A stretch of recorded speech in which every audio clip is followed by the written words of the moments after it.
नमस्कार दोस्तों, आज हम जानेंगे रासायनिक उर्वरकों के इस्तेमाल से भूमि में वर्तमान समस्याएं क्या आ गई हैं।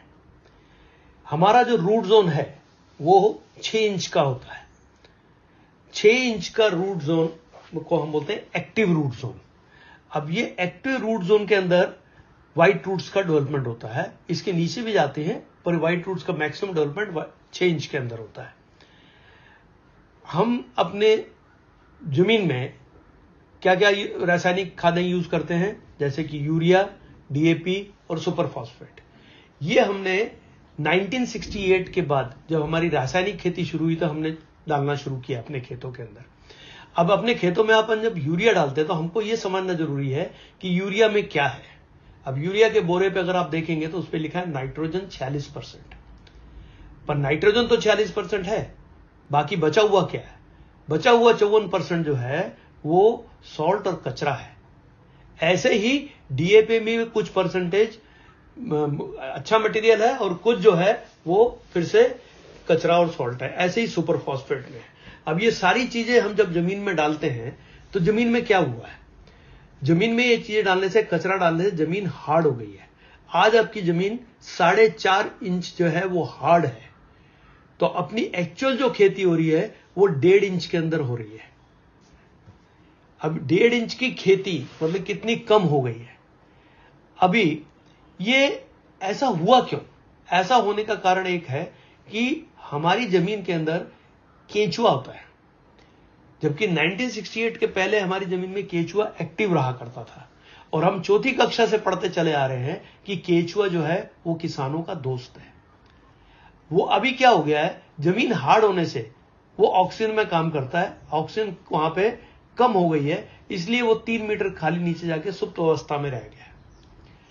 अभी केंचुआ क्या करता है, नीचे से मिट्टी खाता है अपने वेट के हिसाब से, और जाते हुए और आते हुए जमीन में 2 छेद करता है। और जब ऊपर आता है तो वो ऊपर एक वॉमिटिंग मतलब उल्टी करता है, जिसको हम बोलते हैं केंचुआ खाद, जो वर्ल्ड की अप्रतिम खाद है।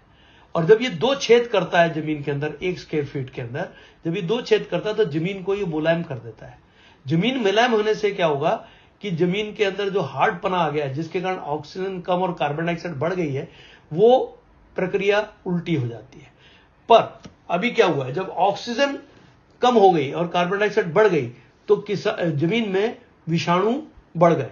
अब विषाणुओं के बढ़ने के कारण क्या हुआ, पेस्टिसाइड डालना पड़ा। और जब आप पेस्टिसाइड डाले तो विषाणु तो मरे, साथ साथ में उसके साथ जीवाणु भी मरने शुरू हो गए, क्योंकि जीवाणुओं का मरना मतलब कि जमीन के अंदर बंजरपना होना है। ऐसे जमीन हार्ड होने से, कार्बन डाइऑक्साइड बढ़ने से भी जीवाणु मरे और इसके कारण भी जीवाणु मरे। अभी 1 ग्राम मिट्टी में 20 करोड़ के ऊपर जीवाणु हुआ करते थे 1968 के पहले, और आज ये हालत है कि 1 ग्राम मिट्टी में 1 करोड़ के नीचे चले गए हैं, कहीं कहीं तो 1 लाख के नीचे भी चले गए। और ये जीवाणु जो हैं ये 13 मिनट में मरते हैं। मतलब एक जूनी मरती है, दूसरी जूनी पैदा होती है, और ये भी मिट्टी खाते हैं, और मरने के बाद ये भी क्या बनते हैं, खाद बन जाते हैं। तो 2 प्रक्रिया, एक तो हमारा केंचुआ जो इनएक्टिव हो गया है, और दूसरा हमारे जो जीवाणु का काउंट जमीन में कम होना, मतलब कि जमीन का बंजर होना होता है। इसलिए इसको अगर और ध्यान से देखा जाए तो हमारे जमीन का कंट्रीब्यूशन केवल 3.8% होता है किसी भी पौधे या प्लांट को बढ़ाने के लिए। आप बोलेंगे कि 3.8% होता है तो इतना ज्यादा क्यों बता रहे हैं इसके बारे में? ये ऐसे है जैसे कि हमारे शरीर में एक हार्ट है बहुत छोटा, पर अगर वो कमजोर हो जाए तो मुश्किल हो जाएगी, और अगर वो बंद हो जाए तो राम राम सत्य हो जाएगा। तो ये एक्टिविटी अगर जमीन में नहीं चालू होगी तब तक हमारी जमीन की जो है उर्वर शक्ति कम होती चली जाएगी। पर 96.2% जो है वो कहां से आ रहा है? हवा, पानी और सूरज, जो कि फ्री ऑफ कॉस्ट हमको अवेलेबल है। और आपको ये जान के हैरानी होगी कि एटमॉस्फेयर में नाइट्रोजन जो है वो 78% है, 78%। अब 78% नाइट्रोजन जो हवा में अवेलेबल है, उसकी खींचने की ताकत ना होने के कारण प्लांट में, उसके कारण ये सब प्रॉब्लम खड़ी हो गई है। तो हमको ये 3.8% अगर दुरुस्त कर देते हैं तो क्या होगा कि हमारे ऑक्सीजन कंटेंट बढ़ेगा, जीवाणु का काउंट बढ़ेगा। तो जीवाणु का काउंट बढ़ने से क्या होगा, पौधे को खाद ज्यादा मिलेगी, तो रूट्स जो है वो ज्यादा खाना उठा के ऊपर पत्तों को देंगे, पत्ते जिससे बड़े हो जाएंगे, डार्क हरे डार्क हो जाएंगे, और पत्तों पे जो ऊर्जा है, खींचने की ताकत है, वो बढ़ जाएगी। ताकत बढ़ने से क्या होगा, जब पत्तों की ताकत बढ़ जाएगी, खींचेगी, उस पर खाना ज्यादा बनेगा, तो फूल ज्यादा आएंगे, तो फूल जाएंगे तो फल ज्यादा आएंगे। अभी हमारा दुर्दैव क्या है, दुर्दैव हमारा यह है कि 78% नाइट्रोजन जो फ्री ऑफ कॉस्ट हमको एटमॉस्फेयर में अवेलेबल पड़ी है, केवल हमको अपने पौधों के ऊर्जा, पत्तों का साइज बढ़ाना है, पौधे की ऊंचाई बढ़ानी है, और हरा डार्क करना है, जिसके कारण वो खींचने की ताकत उनकी बढ़े। हम यूरिया बाजार से खरीद के उसमें, जिसमें 46% नाइट्रोजन है, और उसके साथ कचरा हम खरीद के अपनी जमीन में डाल रहे हैं। मतलब कि क्या हो रहा है कि हम उलट काम कर रहे हैं। इससे क्या हो रहा है कि हमारी जो शक्ति है, जमीन में जो ताकत है, वो खत्म होती चली जा रही है। ये जो भी हो रहा है वो गलत है।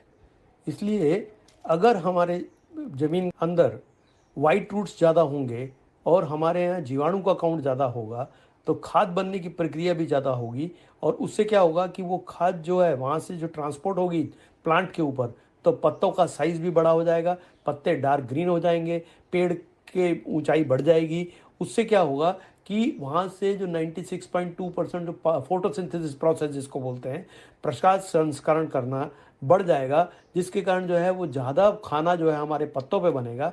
पत्तों पे ज़्यादा खाना बनने से क्या होगा कि फूल ज़्यादा आएंगे और फल ज़्यादा आएंगे। Thank you.